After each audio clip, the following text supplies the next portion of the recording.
Welcome. This is Working with the Law with transformational life coach Christi Corradi. This series is based on the classic book by the same name, Working with the Law by Raymond Hollywell.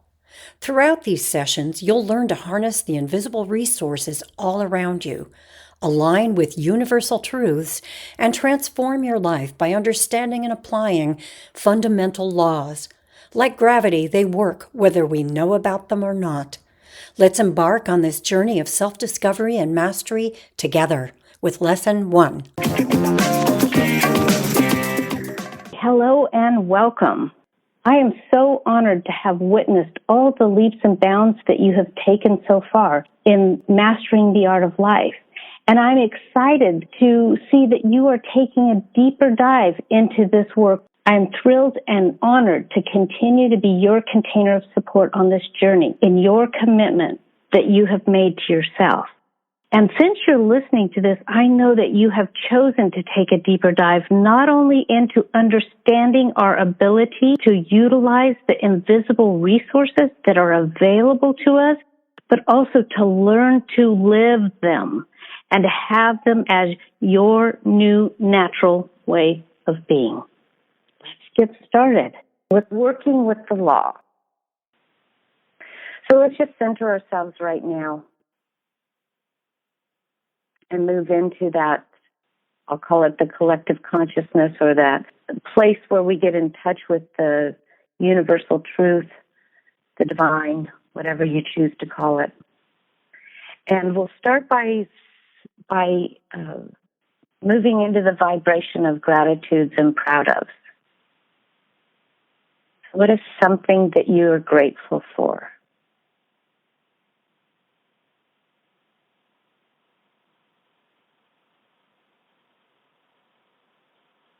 And as you think of something that you're grateful for, many things come up, obviously. We are so blessed. But feel the vibration. Feel that place that we can think from, that vibrational frequency of gratitude. I am so grateful. And then that vibrational frequency of proud of, something that you are proud of.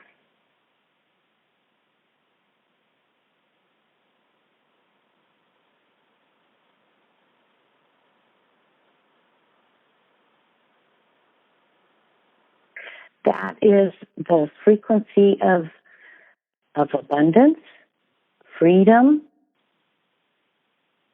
and we can access it through creativity. I'm grateful for the container that I have, the container that I'm able to be supported by him and even by Aaron, just by the life that I've created to do this work and to share this work. And for me, there's nothing more meaningful than watching people's lives transform. And when I went through my fatigue state a couple of years ago, I used to think, well, I've done enough. I've touched the lives of so many teenagers, and now they've become young adults. I've done enough. Can't I have a break here? And then as soon as I was through the fatigue, I was like, let's go, baby. So there's more to do. And so I'm grateful for this container. And I'm proud of an interesting little turnaround that I've had. I actually ended up getting kind of sick from our dinner Sunday night. I ate hush puppies and breaded okra, and so that was gluten. And I just ended up, thinking that I could escape the law, and that's a thing that exists in fact, but it exists in fact, and there's a law behind it. And if I try to override the law, the thing that is, and until I have the next level of healing, of wellness in that area, well, and even there's this whole thought about what's good for my body, that I want to keep that fact in my life, that my body is much more well when I'm in tune with my body and paying attention to it. And I try to ignore it. So I ended up very sick yesterday, and I kind of was beating myself up. And then I went, wait a minute, if I turn on my natural GPS system, how can I look at my discontent, my disappointment, and how can I turn it into moving me in the direction of my dream? And it was just exactly that, of like honoring, finding a way. It's like there's this idea of deprivation. Oh, I can't have that, versus, oh, wellness for my body. And so there was a wonderful turnaround. So I'm proud of myself for doing a big 180-degree shift to, no, this is a blessing. This is a good thing. This is reminding me that I love my body and I love the direction that I'm moving in with wellness with my body. And I want to continue to do that. Jerry and I went out to Monty's for Valentine's Day, and this is kind of tradition. And we are just finding we just don't eat in the same way that we used to. We both took home half our dinners. It was just like overwhelming amount of food and rich food. So one of my areas that I want to move in the direction of is how can I bring that great joy of sharing meals with people, trying savory types of things, that is a joy in life, and do it in harmony with the wellness of my body and the wellness of my well-being, of my true nature. And so I feel proud of that and grateful, too, for the insight. So working with the law. So this is a book by Raymond Hollywell. Just trust the process. Like, this is not something that you have to get and plow through. Really think of it more as a resource. In fact, Raymond Hollywell wrote a book that is used, has the chapter in it, The Law of Attraction, that was used as part of the inspiration for The Secret. But he talks about 11 laws, and then the first primary law, which is working the law. And working with the law is basically the idea, just like electricity, if you don't know how to use the law of electricity, you either hurt yourself or you don't have electricity, you don't get the result that you want. And so it's the same thing with working the law. You have to work with it the way it works, not the way you want it to work. I want you to get and understand that you don't have to understand every one of these 11 laws that we're going to study. You can just listen and gather your insights from these calls, and that's good enough.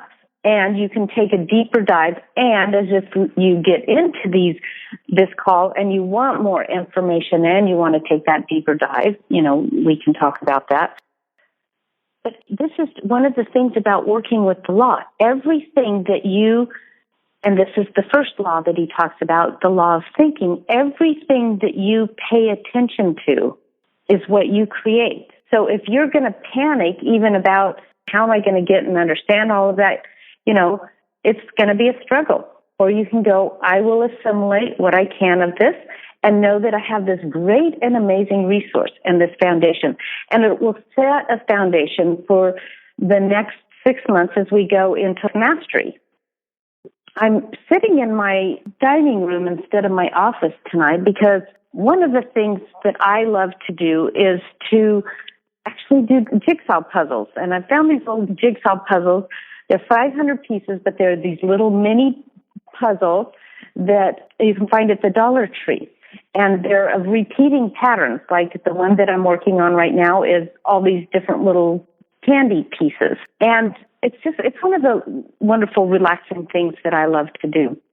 And as I was doing this particular puzzle, and as I'm, revisiting working with the law and getting ready to share this information with you, I'm finding it to be an amazing metaphor for working with the law. And so I'm sitting out here just because I want to share how to use this book and this program, and I'm going to use the metaphor of the jigsaw. So I have my whole system of how I do jigsaw puzzles. Okay. So the first thing that I do, of course, is get the border, and that's the container. And the container is almost like, what's the life we'd love to live? It's almost like our vision, the border, the framework for us to put something in. And one of Mary's comments was, if you don't create a framework, if you're pouring cement and you don't have the forms, then you get a mess. You don't get a driveway, you get a mess. You don't get the stairs that you're pouring cement into. You get a mess unless you have the form. And that's what the border is like on this. And that's what the first chapter that Hollywell talks about is working the law the way it works. So we've put this framework down, and we're going to pour these laws, our understanding of the laws, into this framework of the puzzle. And then the next thing that I do is I start sorting it by like pieces, and I usually have a hierarchy. So in this particular puzzle, there was pink sprinkle candies, little gumdrops with pink sprinkles on them. And it's very easy to pick those out of the puzzle pieces. So that became the primary. Anything that had any bit of pink sprinkles, that became the primary. And then there's this nice orangish color. So that became the secondary. So none of the orangish colors, if there was a sprinkle color and it had orange on it, it would still go into the sprinkle pile. Okay, and then the third was this lemon yellow color that they have. Okay, so I usually lay out things, and I don't sort all of the pieces, So it's just like the law. So let's say that the pink sprinkles are like the law of thinking. And we work on and focus on the law of thinking. And the law of thinking says that we want to have our thinking rather than letting our thinking have us. Okay? And so we pay attention to and we put together and we learn and understand that principle, that law of the pink sprinkles or the law of thinking. And what do we want to pay attention to? And one of the primary practices of this work is to notice what you're noticing. Pay attention to what you're thinking. Okay? So learn to, and you do that through a meditation practice. You learn that through paying attention, through various ways of just like pausing and thinking, what am I thinking now? You can check in with your feelings. If your feelings start making you feel agitated, you can stop and pause yourself and say, what am I thinking? And, what's really interesting is when you have an accident or something abrupt happens, you can actually pause yourself and say, what was I thinking right before that? And you'll often find something that really affected your experience in that moment. That's almost like an instantaneous experience of the law of thinking. So that's the pink sprinkles. But, you start putting this together, and some of the pink sprinkles are not outside on the edge, and some are in the middle, and you don't know where they're going to go. And that's just like the law of thinking. And we gather the bits and pieces of the information that we have right now, and we can put together. And then we go to the secondary. And I'm not saying in order of importance or anything. Well, the next one in working with the law is the law of supply. Now, the law of supply, and so in my puzzle, this happens to represent the peachy orange colors that I have here. And the law of supply says that there is always enough available. There doesn't need to be competition. There is always enough supply. All supply is available to us. And if we have a need, there will be an equal opportunity of an idea to fill that need. There is not a limited number of ideas to solve problems. There's not a limited amount of resources to create a project. That there is all supply available to us. And we can tell what we believe in, what our thoughts allow us to think by looking around us and seeing how much supply we are enjoying, whether it's freedom, whether it's relationships, whether it's finances. We can look around and say, how much supply am I enjoying by looking at our bank balance? And that tells us what we are thinking when we're not remembering to think, when our thoughts are having us rather than us having our thoughts, because all supply is available to us. And it is a frequency, just like we started with this call with our gratitudes and proudest. It is a vibrational frequency that we move to and put ourselves into. And it's through us. It's not through something outside of us. It's actually through our thinking. Okay, it's through our awareness of our connection to the divine. And it's not only through the awareness. It happens anyway. It happens whether we know it or not. by design or by default, what is it that we want to create? And this is a good universe. I mean, it is an upwardly spiraling universe that really wants us to create ourselves in the next becoming. So that is a given. How do we access that? How do we use that as a resource? We do it through law number 1, our thinking. What do we think of the law of supply? So now I'm here in my jigsaw puzzle and I'm working on the peachy colors. Okay. And so I'm adding some of the peachy colors, and I get to a certain point of these orangey peachy colors and I kind of get stalled and I don't know what to do with it. So how does that relate to any of these laws? But the law of supply in this particular case, it says I learn as much as I can, I implement as much as I can about these laws, and I don't have a complete puzzle yet. All of these laws form to create the whole puzzle of working with the law. And so I can just put that aside. And part of this is to help you learn how to move through the next few weeks of working with the law. And so I've done enough of the peachy colors that now I'm moving on to the yellow colors. And the yellows now actually stick out more because I have other things to them that, like, that's so obvious, that goes there. For a while, everything's obvious. So when we start exploring the next law, the law of attraction, we start really seeing how easy it is when we use the law of attraction. Now, the law of attraction is like the thinking. It's what we pay attention to, is what we create. And it's done either by ignorance or by choice. And that's why we want to become educated and we want to study these things and we want to put ourselves around people that are in this work and in this understanding. Actually, the law of attraction is actually a secondary law. The primary law is the law of vibration. And what the law of vibration, and we've talked about this before in here, is that the law of vibration is like a tuning fork.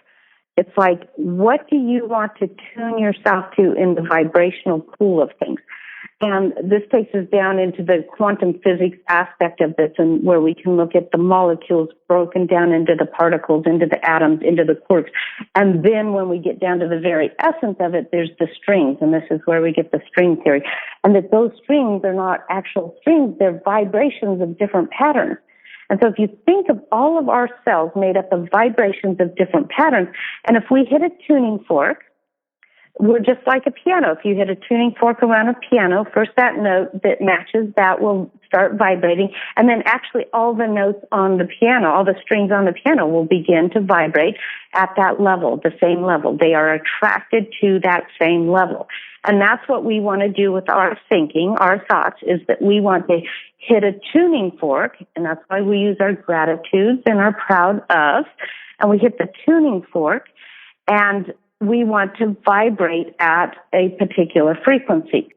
So, the TV or a radio station is a really good example of how we want to tune into, or how we can choose to tune into various vibrations or frequencies.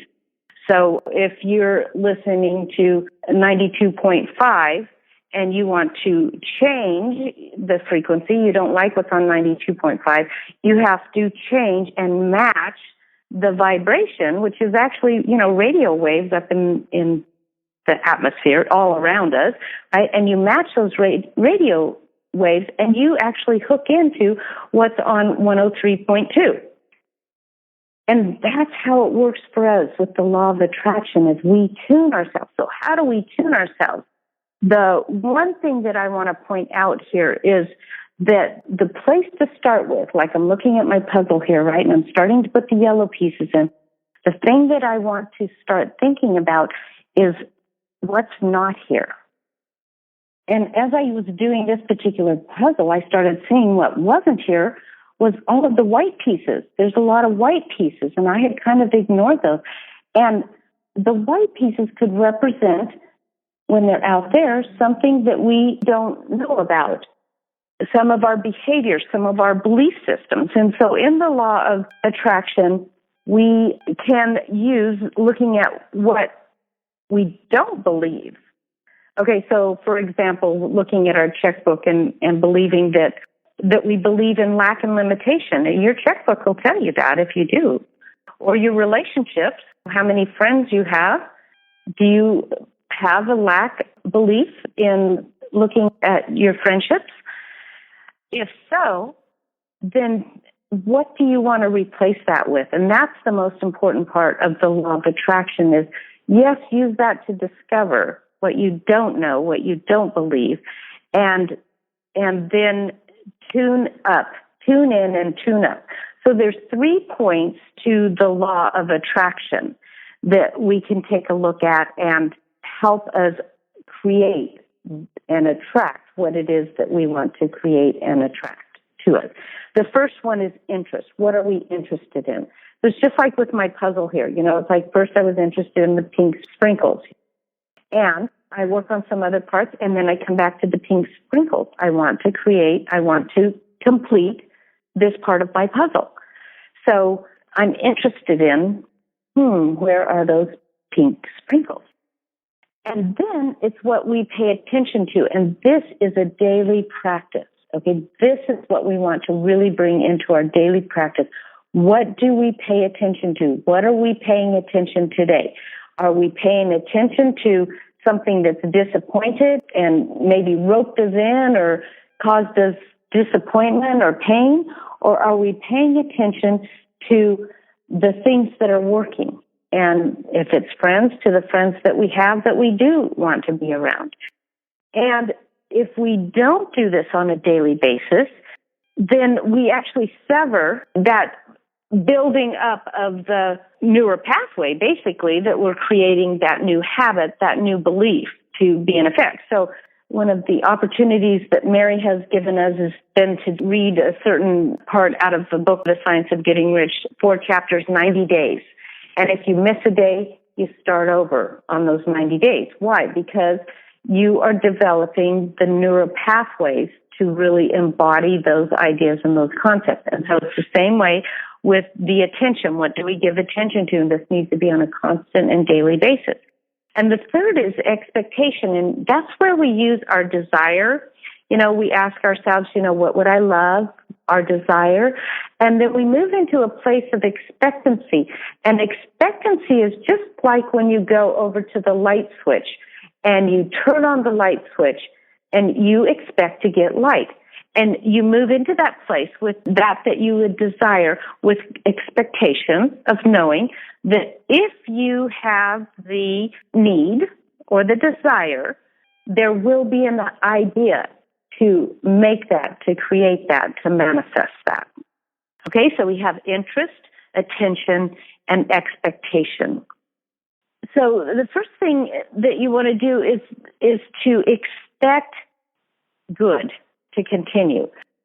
Bob Proctor talked about when he first started creating these types of things in his life, some good things happened and then he didn't believe it would continue. Well, if he believes it won't continue, then it won't, right? Because that's where your thinking is going. That's what your thinking is doing. And so you want to expect good to continue. And that's also why we do more study, is that we want to understand more and more every day and keep ourselves in this practice. Now, I want to share a story with you of when I was between undergraduate and graduate school. And, I'd grown up with these concepts, but I started studying them as an adult and really starting to understand these principles and these ideas. And I met this woman, and she was really thrilled and excited about the things that I was learning as well. And we decided to go on a camping trip and have kind of like our own little retreat and talk about these. But she was having a lot of struggle and conflict in her life, and she really wanted to work on these things. So we went up, this was actually up in Oregon, and we went to these hot springs, and we ended up camping in these hot springs. And there was this guy there that was this old deadhead guy. He traveled with the dead for a while and stuff, and he was just like camped out in this campsite, and it was several campsites.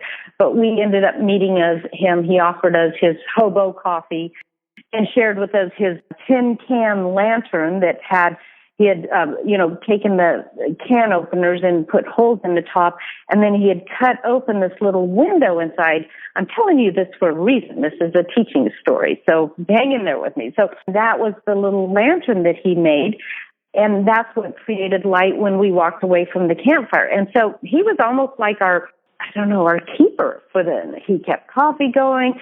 We would be talking about these spiritual things, and it didn't seem like he was even understanding, or we were talking about these quantum theory ideas and stuff, and we were just like really exploring, and all of a sudden he'd pick up his guitar and he'd start playing this song that just totally related to whatever we were talking about. It was just like this amazing, mystical, magical night. And then she started getting kind of distraught and upset and looking at her life and how am I going to get through all of this? And in the meantime, she said, I have to go out in the woods and, take care of Mother Nature business. And so I said, well, let's go. And I picked up the guy's lantern and we walked out into the woods, and she turned and went to do her business. And she said, oh, but I can't see where I am. I can't see anything. And I said, that's because you're blocking the light. And it was such a deep and profound moment for her, for me, but for her, of just realizing how she was the person that was blocking her own light, and that she had been living as the victim and at the effect of everyone around her. And all of that thinking and all of what she was doing was blocking her own light. And that's exactly, we can look to all of these things, and somehow we are blocking our own light because the light is the law. And every time we use the word law, we can transform this word into law, into love, law into life, law into light. So this is about discovering, and we use these tools and techniques, and we begin discovering how these laws work, and we can begin working with them. Now back to the jigsaw puzzle. So as we start filling in all of these pieces, there are times that sometimes I leave some of the hard pieces. There's some brown candies in here, and kind of been leaving those to the end. And I've done many of these puzzles, so I know how it's going to go. I'm going to have to line these pieces up by size and shape. I'm going to have to line them up, and at a certain point, I'm going to have to take each one and try and fit it and see if it goes there. Because sometimes that's how much we need to study. That's how hard we have to work to get this all to fit. But then as soon as it all starts to fit, and that's how learning to work with all of these laws begins getting easier and easier. And, those last few pieces you put in the puzzle are the easiest. And then you reveal this puzzle, this completed vision, dream, aspiration. I've had so many of my aspirations, my visions, my intentions that I set out last year. Many of them are already coming into reality. Why? Because that's what I'm paying attention to every day. And I'm asking myself, how can I move, not turning back away to the darkness, but how can I turn to the light? How can I turn to my vision? How can I turn to my truth? I love the idea that have this awe that there is this grand energy, power that's available to us, and that we are just tapping just such a small amount of it. So the homework that I'm going to give you guys is working with the law, which is basically the idea that if you try to work outside the law, it's got to work the way the law works, not the way you want it to work. And the second one on thinking is very powerful. And to realize that we have just such a small capacity of what is available to us. And so how do we tap into that? And this is why I work with creative thinking. So what I want us to do today and through the week is to look at some results right now that you would like to be different, and formulate a question, not the solution, but formulate the question around that result that you don't have.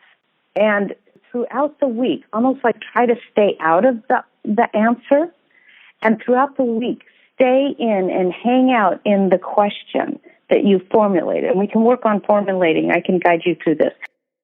What I'm trying to get you to move to here is we have results in our lives, and we don't know what the thinking is behind why we're still continuing to create that result.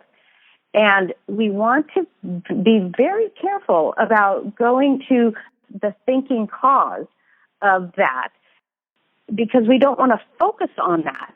Because what we pay attention to, the more energy you put in somebody taking your parking place, the more often that's going to happen, right? So what is it in our thinking that is causing us to create a result that we don't quite know what the thinking is? Now, we don't need to know the thinking, but if we pose ourselves in the question throughout the week, and we want the question to pose it in such a way that it brings light into your experience or moves you in the direction of your dream rather than focusing on what isn't. Just like with me and the glutinous food that I ate, it's like I didn't want to stay focused on. It's so hard when you're sick, right, to not focus on that. So what I did in that situation was like, here was my question. How can I turn this around to move me in the direction? And then it became clear. The wonderful result of that was I love my body. I love being kind and good to my body. And then separating out that my past belief was being able to eat those things versus being well towards my body.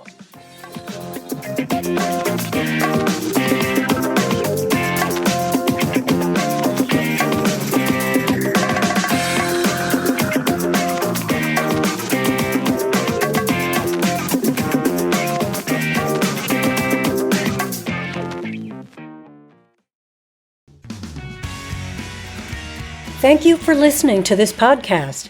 Here are 2 exclusive podcast listener offers.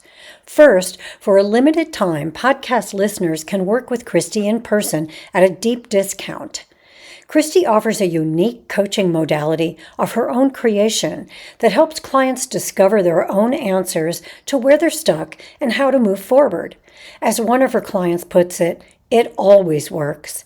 This transformative process is designed to help you identify blocks and create breakthroughs in your personal and professional life. As a thank you for listening to the podcast, you're eligible for a special discount. Normally $97 for a half-hour introductory session, podcast listeners get a $70 discount automatically applied if you use this link, masteringtheartoflife.com/podcast-IWD-offer. That's masteringtheartoflife.com/podcast-IWD-offer. And that link is in the podcast general description as well. Second, you can get the entire library of Mastering the Art of Life with PDF notes and worksheets for each lesson, plus bonuses at no cost at masteringtheartoflife.com/9-month opt-in, all one word, masteringtheartoflife.com/9-month opt-in. That link is also in the general podcast description.